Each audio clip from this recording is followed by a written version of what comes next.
Hey guys, welcome back to another SmartDrone how-to video. In this one, we're going to be showing you how to get the drone up in the air.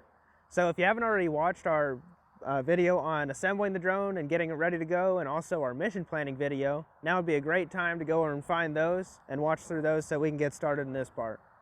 So we've got our drone, we've got our controller, we've got our batteries, and we have our GPS base running on a static point so that we can perform all these PPK corrections in our processor.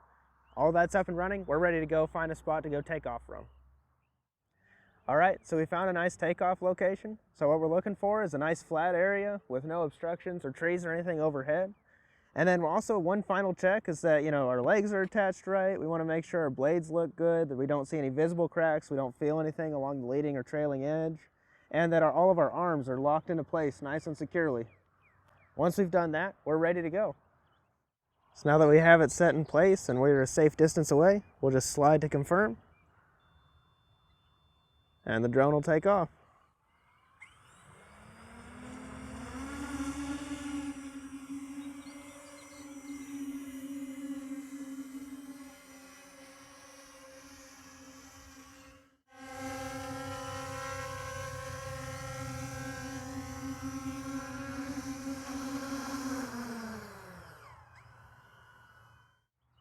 All right guys, so we've launched and recovered the drone.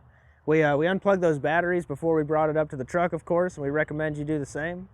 But everything from here is just doing a little bit of a post-flight inspection. So we're making sure our props are still in good shape, that we don't see any damage, anything, maybe a rock popped up, stuff like that. We'll fold in these arms, same way we showed you guys in the unboxing video. Just pull in these tabs and bring it together, just like so. We'll go ahead and pop these batteries out here. That way they're ready to go and they'll remind us to charge them later. So that's how we'll recover and pack up the drone. Next, we'll go to our processing video where we show you how to pull the data off the drone and get it usable and into your CAD.